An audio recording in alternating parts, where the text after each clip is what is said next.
제가 진 성경으로는 신약성경 20쪽의 말씀입니다. 마태복음 13장 1절에서 9절까지 말씀 제가 봉독해 올립니다. 그날에 예수께서 집에서 나가사 바닷가에 앉으심에 큰 무리가 그에게로 모여들거늘 예수께서 배에 올라가 앉으시고 온 무리는 해변에 서 있더니 예수께서 비유로 여러 가지를 그들에게 말씀하여 이르시되 씨를 뿌리는 자가 뿌리러 나가서 뿌릴새 더러는 길가에 떨어지매 새들이 와서 먹어버렸고 더러는 흙이 얕은 돌밭에 떨어지매 흙이 깊지 아니하므로 곧 싹이 나오나 해가 돋은 후에 타서 뿌리가 없으므로 말랐고 더러는 가시떨기 위에 떨어지매 가시가 자라서 기운을 막았고 더러는 좋은 땅에 떨어지매 어떤 것은 100배 어떤 것은 60배 어떤 것은 30배의 결실을 하였느니라. 귀 있는 자는 들으라 하시니라. 아멘.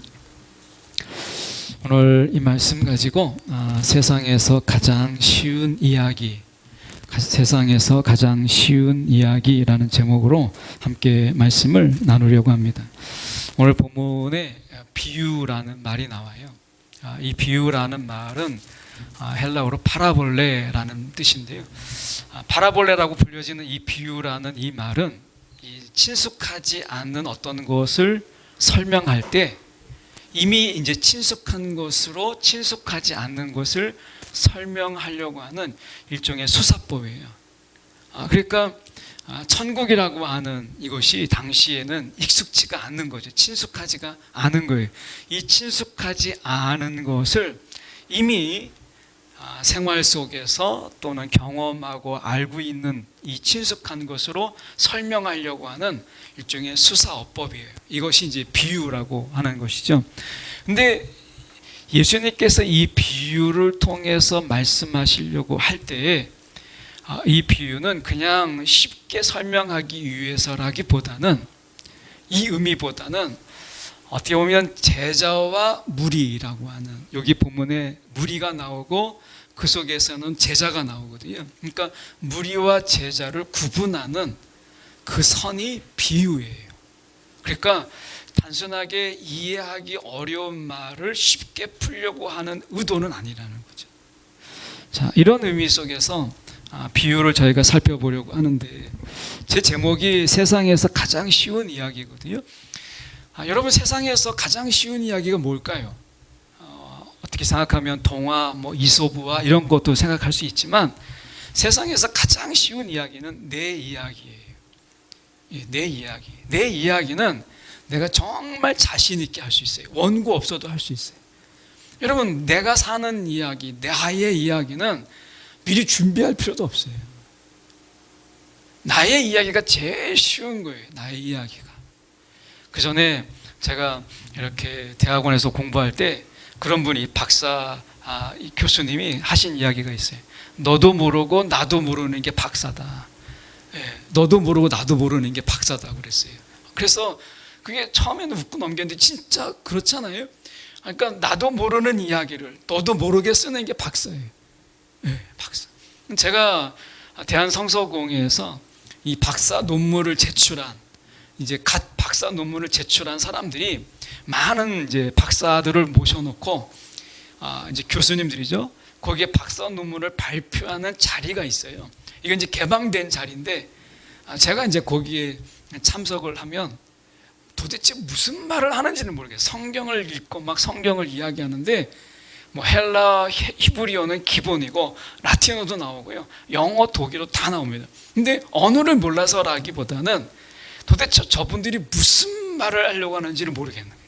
근데 그 말을 듣고 박사님들은 이해하겠지 했는데 박사님들도 뭐라고 하냐면 당신의 주제가 뭐냐? 당신의 말을 모르겠다 이렇게 얘기하는데 너무 통쾌하더라고요. 나도 모르는 이야기를 그들도 모르더라고요. 박사라고 하는 게 서로 모르는 이야기를 하는 거예요. 그러면 거칠애가 너무 많다는 거죠. 근데 세상에서 가장 쉬운 이야기가 뭘까요? 여러분 그거는 내 삶의 이야기. 아마 여러분도 아마 그런 얘기 많이 하잖아요. 내가 여태까지 살아왔던 이야기를 하면 정말 소설책 몇 권은 냈을 거라고. 이 이야기가 뭐냐면 그게 제일 쉬웠다는 거예요. 내 이야기가 가장 쉬운 거예요. 예수님이 어떻게 지금 말씀하시는 거냐면 이 비유라는 말이 어렵게 풀면 어렵지만 쉽게 얘기하면 나의 이야기를 너의 이야기로 끌어다가 설명하는 것, 이게 비유예요. 나의 이야기를, 하고 싶은 이야기를 너의 이야기로 끌어다가 하는 거예요. 그러니까 지금 보세요. 이 당시에 씨 뿌리는 당시에 이 비유는 어떤 것이냐면 실제 농사 문화예요. 농사 문화. 그러니까 농사를 지을 때 이스라엘 땅은 우리나라처럼 물을 가두고 이 가두리식으로 농사를 짓는 법이 없어요. 물이 귀하니까. 그래서 물이 귀하다 보니까 어떻게 하냐면 이 자루를 옆에 매요. 옆으로 매고 이제 주먹으로 한 움큼 짚고 그리고 그 씨앗을 이렇게 뿌리는 거예요. 근데 여기 나와 있는 것처럼 일부러 막 길가에다 뿌리고 돌밭에다 뿌리고 그리고 가시떨기에다가 뿌리는 농부가 어디 있겠어요. 왜 이렇게 뿌려지느냐? 농토는 작고 씨앗을 뿌리다 보면 바람도 불고 때로는 힘이 더 가기도 하고 어떻게 완벽하게 할 수 있어요. 그러니까 어떤 거는 길가에 떨어지기도 하고 어떤 것은 돌밭에, 돌이 많거든요. 이들은 참 돌이 많아요. 그리고 가시떨기 쪽에 떨어지기도 하는 거예요. 그리고 어떤 것은 좋은 밭에 떨어지죠. 그래서 이 씨앗이 이제 농부가 이 씨를 뿌리는 방법으로 농사를 졌어요. 그러면 이 씨앗은 아침 이슬, 이제 기온차가 생기잖아요. 그럼 아침 이슬 때문에 나중에 씨앗이 이제 썩고 발화가 되고 거기에서 이제 줄기가 나고 그리고 열매를 거두는 거예요. 이런 농사법이기 때문에 우리에게는 이 농사법이 굉장히 낯설어요. 왜 이렇게까지 하지? 라고 하지만 당시에 농사를 져본 사람들은 아 맞아, 이건 내 이야기야 하는 거예요. 그러니까 이것은 한 번 정도 다 씨앗을 뿌려본 사람들은 다 경험해 본 이야기예요. 그러니까 예수님은 목수 출신이잖아요. 목수. 예수님의 원래 이 본업이 아니고 이분의 일은, 지금까지 했던 일은 목수잖아요. 아버지 요셉이 목수였으니까 학자들에 의하면은 굉장한 예수님이 이 목수의 실력을 갖췄다라고 봐요. 무슨 근거로 이야기하는 데까지는 제가 들어가지 못했지만 학자들이 볼 때 예수는 굉장히 이 당시에 목수의 실력이 탁월했다고 봐요. 그러면 이 씨 뿌리는 것의 이야기는 남의 이야기잖아요. 너의 이야기죠. 너의 이야기. 그러니까 여기 이제 예수님이 배에 타서 많은 사람들이 둘러서 이제 그 이야기를 듣는데 많은 사람들이 아 맞아, 이건 내 얘기야. 만약에 여기서 예수님이 이야기하실 때 씨앗을 뿌리는 이야기를 하잖아요. 그럴 때 길가에 떨어진 이야기를 해요. 우리는 왜 길가에 뿌리지? 이렇게 생각하지만 이들에게는 너무 익숙한 거예요. 아 그래, 길가에 떨어지기도 했지 라는 거예요. 그러면 본의 아니게 어떻게 돼요? 새들이 날아오죠. 새들이 날아와서 금방 쪼아가는 거예요. 그러니까 나의 이야기를, 천국의 이야기, 나의 이야기를 너의 이야기로 푸는 방법이죠. 이게 비유예요. 그래서 예수님께서 너의 이야기를 끌어다가 지금 이야기하고 있는 거예요. 그럼 예수님은 이제 나의 이야기를 너의 이야기로 끌어다가 하고 이제 나의 이야기를 너의 이야기로 만들고 싶은 거죠. 예수님의 이야기를 우리의 이야기로, 저와 여러분이 이야기로 만들고 싶은 것, 이게 비유예요. 비유. 그래서 비유로 말씀하신 거예요. 근데 무리와 제자의 차이가 무엇이냐면 무리는 나의 이야기, 예수님께서 지금 나의 이야기를 가지고 예수님이 자기 이야기를 하고 있는 거잖아요. 그런데 아, 나 그거 알아 하고 그냥 가버렸어요. 이건 무리예요. 다시 말하면 내가 아는 정도만 듣는 거예요. 내가 아는 정도. 우리가 이 자리에 나와서 말씀을 듣잖아요. 성경을 읽잖아요. 제가 예수 만나고 대학 때 예수 만나고 그리고 나서 성경을 제가 한 1독하고 1독 반 정도 할 때 그때 이 방송에서 한번 굉장히 유명한 가수예요.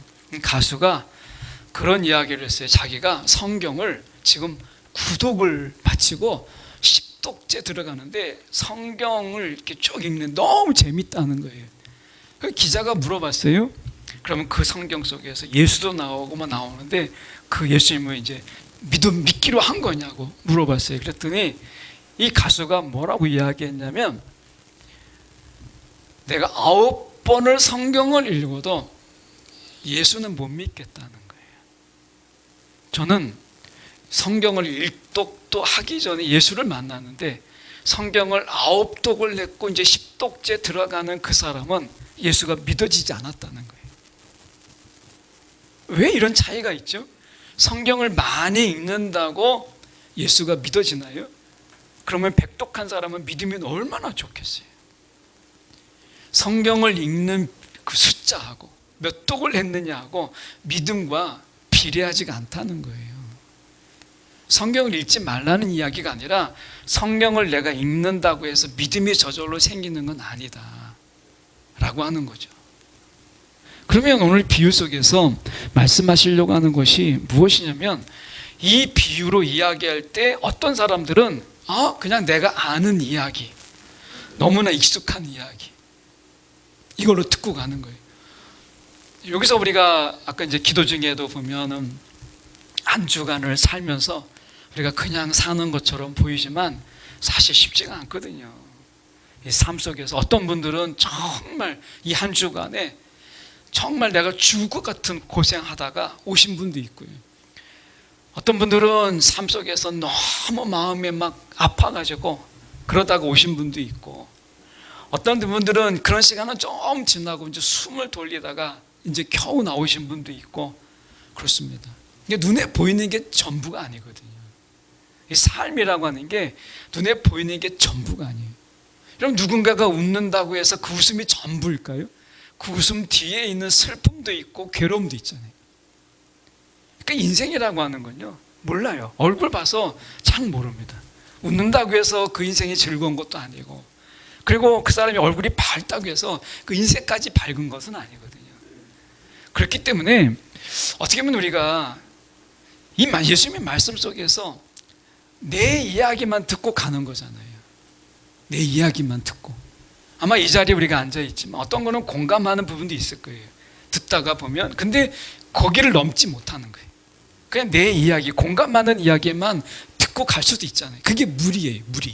무리는 자기 이야기, 자기가 듣고 싶은 이야기, 내가 아는 이야기, 내가 경험해 본 이야기, 친숙한 이야기, 그거 듣다가 돌아가요.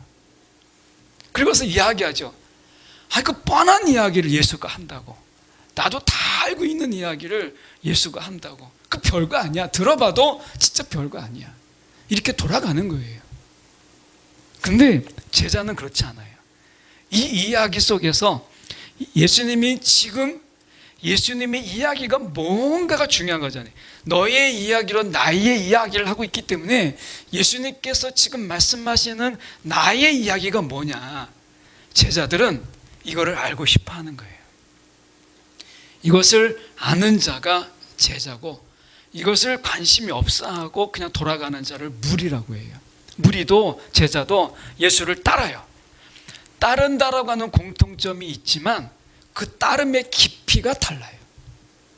깊이가. 무리는 절대 예수를 따르기 위해서 자기 손해를 보지 않습니다. 배와 그물을 절대 버려두지 않아요. 내 소유를 팔아서 가난한 자에게 절대 주지 못해요. 무리는 그래요.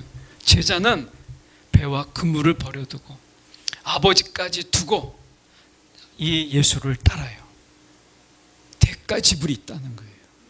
그러면 이 이야기 속에서 예수님이 무슨 이야기를 했길래 대가 지불을까지 해가면서 예수를 따르는 제자들은 그렇게 했는가라고 하는 것을 저희가 좀 보려고 하는 거죠. 다시 본문에 가서 보겠습니다. 1절에 보시면 이렇게 말씀하죠. 그날 예수께서 집에서 나가사 바닷가에 앉으심에 큰 무리가 그에게로 모여들거늘 예수께서 배에 올라가 앉으시고 온 무리는 해변에 서 있더니, 예수님께서는 이제 소문이 났잖아요. 그래서 표적을 행하시고 이적을 행하시는 것 때문에 예수님에 대한 소문이 많이 났어요. 그래서 호기심이 생기잖아요. 사람들이 이때는 뭐 TV가 있는 것도 아니고 극장이 있는 것도 아니니까 뭐 볼만한 이런 곳이 없지 않겠어요? 그러니까 예수님을 본다라고 하는 것은 큰 구경거리예요. 그래서 예수님을 보려고 이제 나가는 거죠. 그러니까 예수님을 보려고 한다기보다 그분이 행하는 이적이나 표적, 신기한 일들 이런 것을 너무 구경거리가 되잖아요. 그래서 나간 거예요. 그래서 예수님께서 말씀하시죠. 이 마태복음 13장은 천국 비유의 장이라고 해서 이 장의 제목이 붙을 만큼 이 마태는 이 13장 안에 천국 비유로 다 묶어놨어요.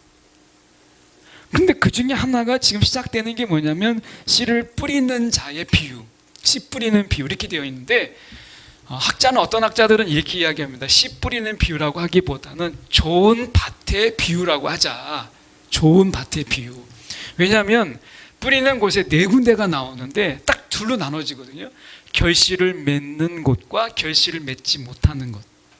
결실을 맺는 곳과 맺지 못하는 곳이 나와요. 성경에 보면 우리가 8절에 보십시오. 더러는 좋은 땅에 떨어짐에 어떤 것은 100배, 어떤 것은 60배, 어떤 것은 30배의 결실을 하였느니라 이렇게 돼 있죠. 당시에 씨앗을 뿌리면 그때 이스라엘의 이 토양이나 아니면 이 기후를 봤을 때 씨앗을 뿌리면 한 10배 정도 거두면 평작이에요. 10배 정도 거두면 그냥 평균작이에요.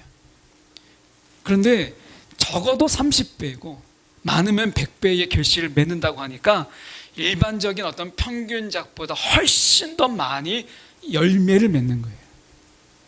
100배, 60배, 30배로 이야기하셨으니까 평균은 한 알의 씨앗을 심으면 10개 정도 얻으면 많이 얻는 거거든요. 그런데 100배까지 얻는다고 하니까 그러니까 그만큼 좋은 땅인 거죠. 그러니까 씨앗은 같아요. 다 씨앗은 같은데 어디에 뿌려지느냐에 따라서 결실이 있기도 하고 없기도 하다는 거예요. 그러면 여기에서 이것은 천국에 대한 비유잖아요. 천국에 대한 비유. 자, 여러분이 이 말씀을 들을 때 천국이 확 와닿으세요? 여기까지 읽어보면 아마 그런 분 없을 거예요. 도대체 이 말로 어떻게 천국을 설명하려고 하는 걸까? 라고 하는 거잖아요. 자, 오늘 말씀 속에서 그래서 어떻게 예수님은 이 말씀으로 천국을 설명하시는지를 조금 더 저희가 살펴보려고 합니다. 자, 4절에 가서 보시면 뿌릴새 더러는 길가에 떨어짐에 새들이 와서 먹어버렸다라고 이야기해요. 자, 여기서부터 이제 영적 방해, 말씀을 우리가 이 말씀을 듣는 것을 방해하진 않습니다. 못 듣게 하진 않아요. 자, 사단이 하는 일을 가만히 보세요. 이게 영적인 일이라면 사단은요 듣는 것을 방해하진 않아요. 왜냐하면 많은 무리가 와서 듣게 했잖아요. 그러니까 듣는 것을 방해하진 않아요. 예. 근데 무엇을 방해하느냐? 깨닫게 하는 것을 방해하죠. 사단은 우리가 듣는 것은 마음대로 들으라는 거예요. 들으라. 오히려 듣고 야 들어도 별거 없네. 오히려 듣고 내가 실망하고 내가 낙심하는 것, 이거를 사단이 바라기 때문에 듣는 것을 방해하진 않아요. 자, 그래서 여러분 기억해야 되는 게 우리가 교회에 오는 거, 예배 드리는 거 귀하지만 그러나 여기에서 머물러서는 안 된다라고 하는 것을 말씀하는 거예요. 왜냐하면 무리도 듣잖아요. 듣는 거를 사단이 방해하진 않아요. 그런데 들으면서 실망하고 들으면서 낙심하고 들으면서 별거 아닌 거 이런 마음을 자꾸 가지게 하는 거예요. 그래서 다시 듣지 않게 하는 거죠. 깨닫지 못하게 하는 것. 이게 사단의 일이라는 거예요. 이 시간에 여러분 교회에 나오고 이 자리에 앉아있는 거 귀하죠. 그런데 여기에 머물러서는 안 된다라고 하는 거예요. 여기 앉아서 정말 영적 전쟁은 어디에 있느냐? 그것은 사단이 우리 가운데 깨닫지 못하게 하는 것인데 첫 번째는 뭐냐면 떨어지자마자 말씀이 떨어지자마자 그것을 앗아가는 거예요. 빼앗아가요. 말씀이 떨어지자마자. 뭐 우리가 우리 식으로 이야기한다면 이 자리에 잠깐 앉아 있는데 말씀 잠깐 듣는데 저는 새를 이야기했잖아요. 그런데 무슨 새를 거먹으면 진짜 맛있을까? 뭐 딴 데로 가는 거죠. 옛날에 꽁 잡아먹었던 이야기를 막 옛날로 돌아가는 거예요. 아마 혹시 그런지는 모르겠지만 지금 새 얘기하니까 여러분이 본 꽁 먹었던 이야기 막 만두는 꽁이 들어가야 돼. 막 꽁 이야기 하는 거예요. 전혀 다른 데로 가는 거죠. 예. 여러분이 봤던 뭐 칠면조 본 이야기 다른 데로 가게 하는 거죠. 그러면 새길로 빠지는 거예요. 이거 사단이 하는 일이에요. 듣지만 다른 데로 가게 하는 거예요.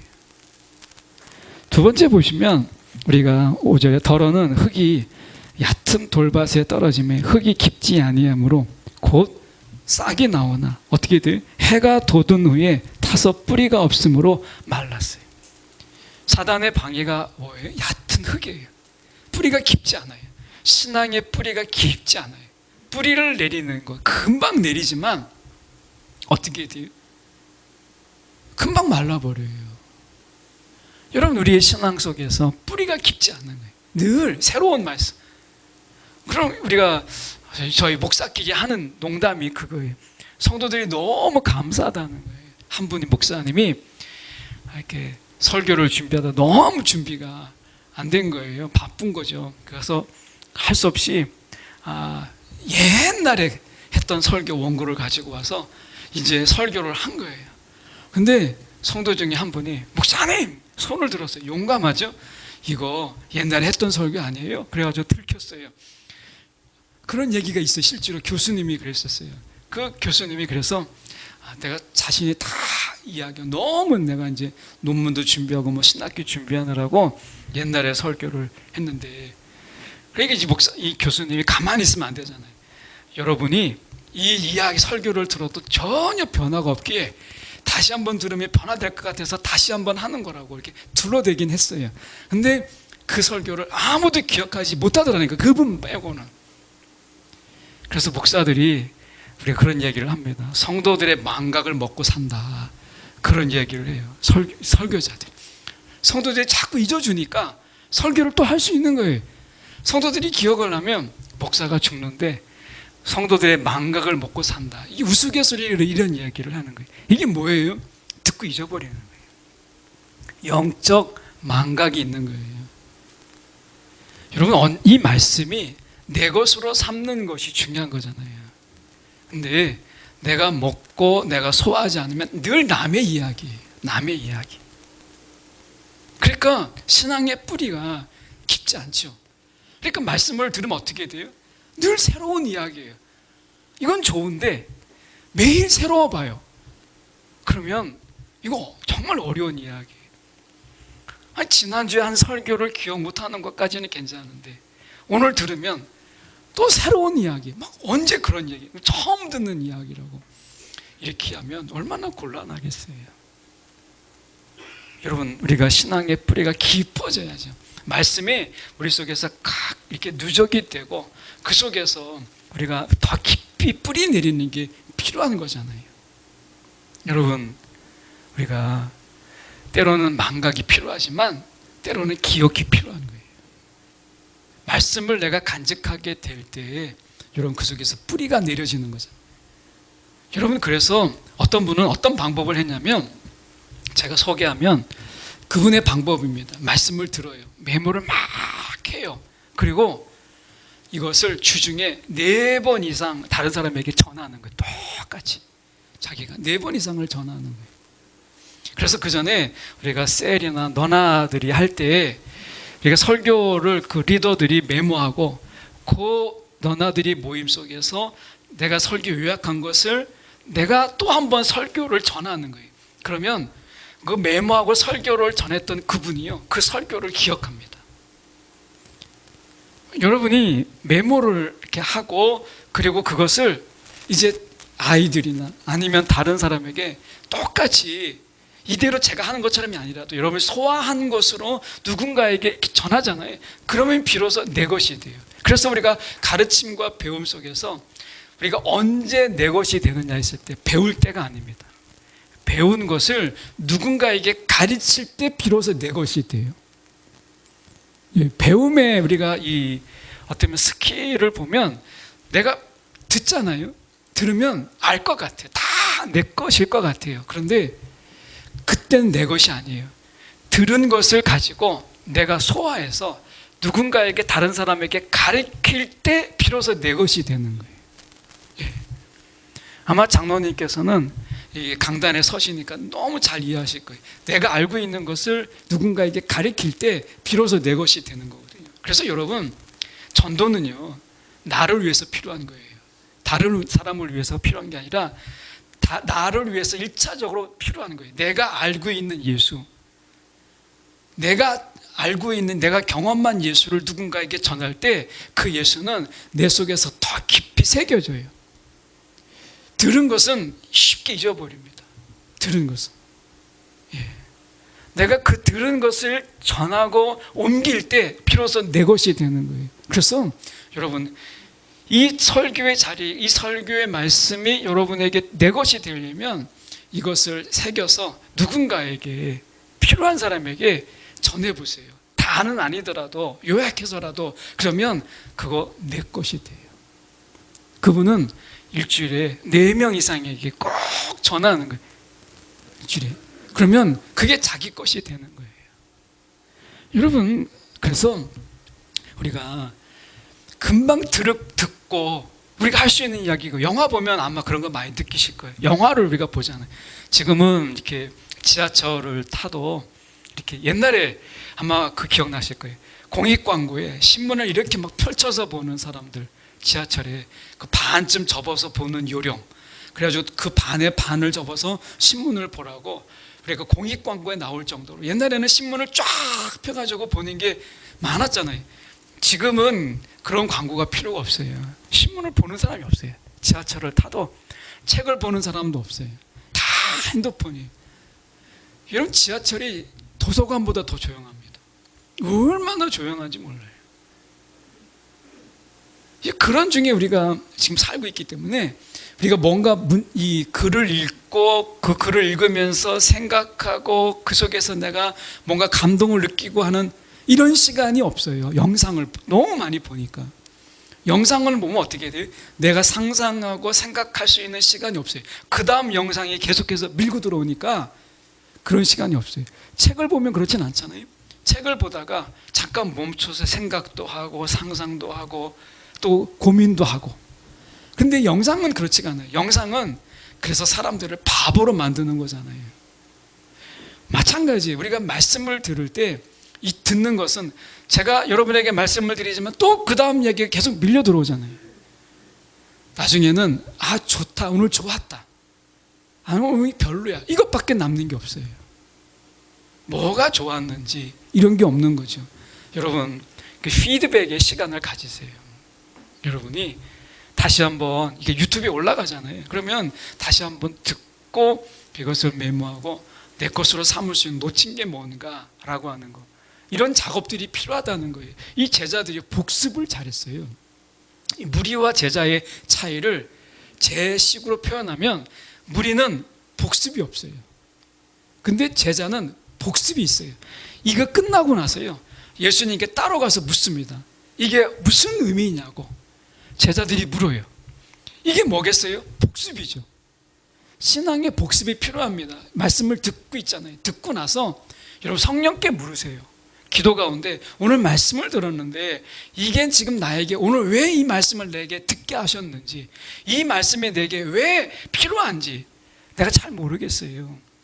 여러분, 성령께 기도하잖아요. 이걸 알려달라고. 성령이 얼마나 친절한지요. 성령께서 오늘 이 말씀이 저와 여러분에게 왜 필요한지, 오늘 이 말씀이 저와 여러분에게 왜 들려주셨는지를 성령이 깨닫게 하세요. 그래서 제자와 무리의 차이는, 무리는 듣고 그냥 가요. 복습이 없어요. 그런데 제자는 복습이 있어요. 예수님께 물어요. 우리가 예수께 물을 수 없지만 성령께는 물을 수 있잖아요. 성령이 어떤 영이? 가르치는 영이에요. 가르치시는 영이잖아요. 예, 그분은 친절하신 영이세요. 그래서 우리가 10번을 묻고 100번을 물어도 성령은 짜증을 내지 않았어요. 여러분, 제자는 복습하는 거예요. 복습. 우리는 듣고만 가요. 그러니까 배울 게 없죠. 왜요? 내가 아는 이야기니까. 그런데 제자는 이 이야기를 듣지만 내가 알고 있는 그 이상의 이야기를 궁금해하는 거예요. 너의 이야기죠. 주님이 나의 이야기를 통해서 주님이 이야기를 하고 싶은 주님의 이야기가 궁금한 거예요. 그래서 묻는 거예요. 그게 제자예요. 일주일 내내 여러분 보내면서 성령과 한마디도 대화하지 않고, 여러분 성령께 묻지도 않고, 여러분 성령과 교통하지도 않는다면, 여러분 우리가 다시 한번 생각해 보셔야 돼요.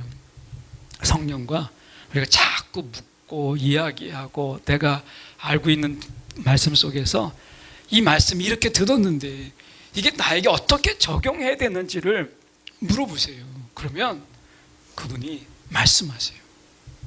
그게 제자예요. 제자. 우리가 7절에 가서 보세요. 더러는 가시떨기 위에 떨어짐에 가시가 자라서 기운을 막았다.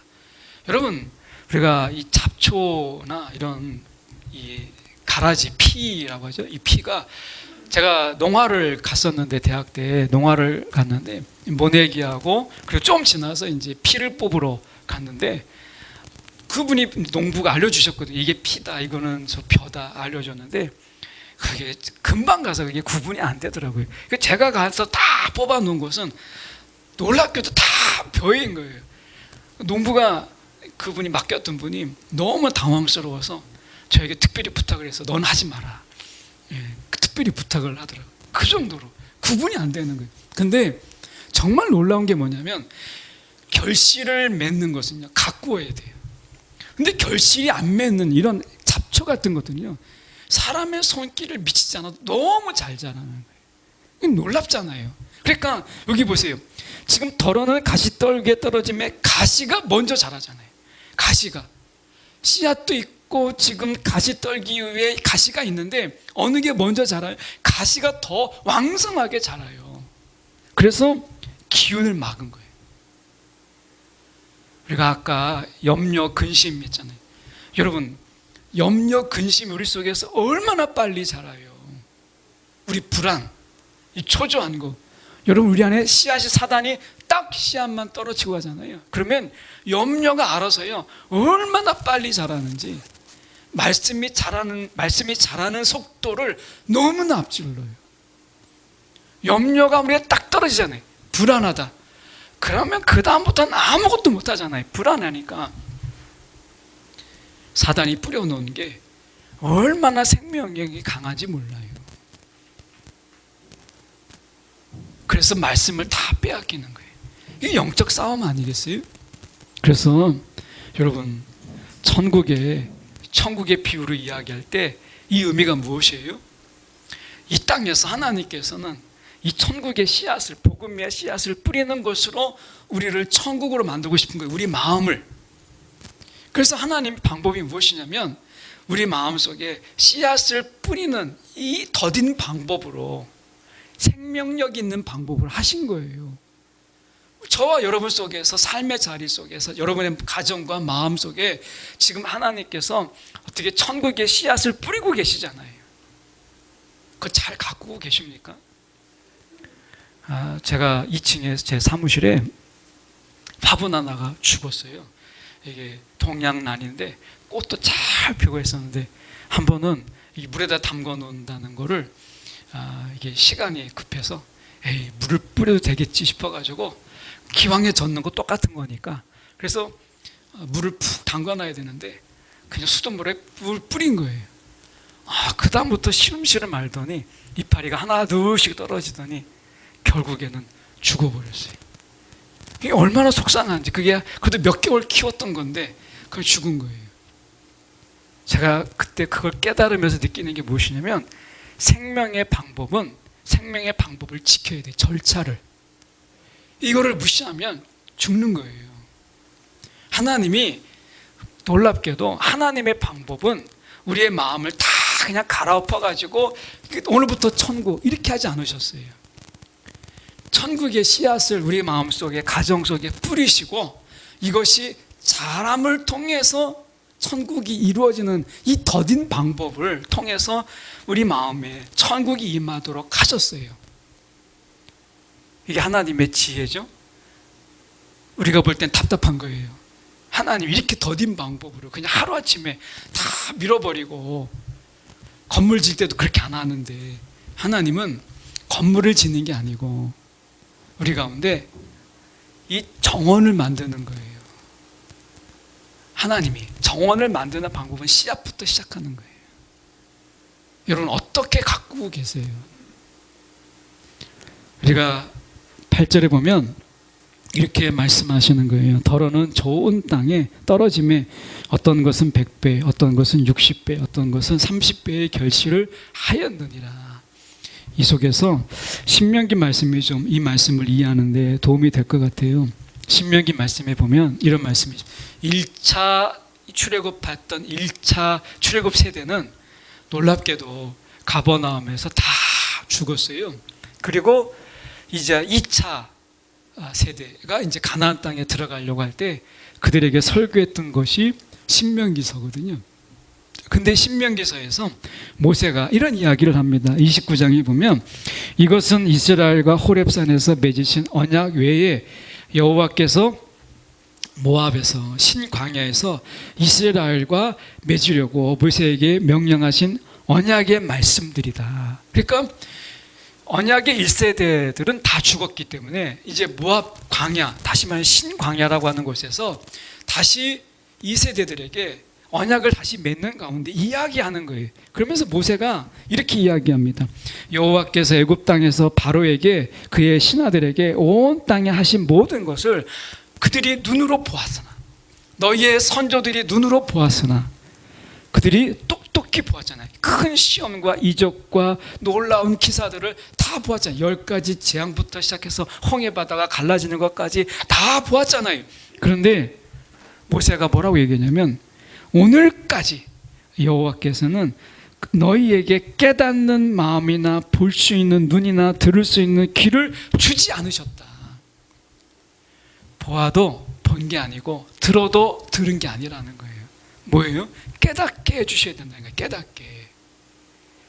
자, 여러분, 듣는 데서 끝나면 아무것도 잘하지 않아요. 다 빼앗겨요. 들음에서 깨달음으로 넘어갈 때 내 것이 되는 거예요. 깨달음이 될 때. 이 깨달음을 위해서 내가 몸부림치는 것을 우리는 믿음이라고 하는 거예요. 믿음. 여러분, 우리가 깨달음이 있기를 위해서 구하세요. 지금 어떤 사람이 깨닫느냐? 잠언서 28장 5절의 말씀에 보니까 이런 말씀이 있습니다. 악인은 정의를 깨닫지 못하나, 하나님의 뜻을 깨닫지 못하나, 여호와를 찾는 자는 모든 것을 깨닫느니라. 여호와를 찾는 자는 모든 것을 깨닫느니라 라고 말씀하세요. 여러분, 그냥 듣고 말지 말고 하나님을 찾으세요. 성령을 구하세요. 그러면 그분이 알게 해주세요. 그러면 그것이 내 것이 되는 거예요. 그러면 내 안에서 가두기만, 씨앗은요 그냥 머금고만 있어도 아무것도 안 해도 돼요. 땅이라는 게 그냥 씨앗을 머금고 있잖아요. 근데 그 안에서 나중에 썩고 발화가 되고 줄기가 나고 열매를 맺잖아요. 오늘 골로새서 1장 6절 마지막으로 세 번역으로 제가 보면 이렇게 돼 있어요. 이 복음은 온 세상에 전해진 것 같이 여러분에게 전해졌습니다. 그러니까 온 세상에 이 복음이 전해졌어요. 누구나 다 들을 수 있어요. 들으면은 차이가 없어요. 그런데 여러분이 하나님의 은혜를 듣고서, 여기서 끝나는 게 아니에요. 듣는 건 다 들었어요. 그런데 참되게 깨달은 그날부터, 들으면서 끝나지 않고 참되게 깨달은 그날부터 열매를 맺으며 자라고 있습니다 라고 말하잖아요. 여러분, 사단은 듣는 걸 막진 않아요. 근데 깨닫는 걸 막아요. 깨닫는 거. 이 사단의 방해를 우리가 뛰어넘어서 우리 안에 천국이 임하고 저와 여러분의 가정에 천국이 임하려면 결국에는 하나님을 찾는 거죠. 성령을 찾는 거예요. 깨달을 때, 그럴 때 비로소 결실이 있다라고 하는 거예요. 거기서 믿음은 자라지 않겠어요? 여러분, 오늘 주님께서 말씀하십니다. 100배, 60배, 30배의 결실이 있겠다고 하시잖아요. 여러분, 결실은 내가 믿는 게 아니라 씨앗을 내가 품는 자의 것이에요. 그러면 결실은 있는 거예요. 오늘 가장 쉬운 이야기, 세상에서 가장 쉬운 이야기, 나의 이야기, 이 나의 이야기로 예수님의 이야기를 하셨고, 이제 그 예수님의 이야기를 다시 우리의 이야기, 나의 이야기로 바꾸시는 주님이에요. 거기에는 깨달음이라는 과정이 필요하다. 깨달음은 어렵지 않아요? 여러분, 복습을 잘하면 돼요. 복습. 성령께 물으세요. 예, 성령께 여쭤보세요. 그러면 그분이 알게 하세요. 그분이 적용하게 하세요. 이 말씀을 왜 듣게 하셨는지를 알게 하십니다. 기도하겠습니다.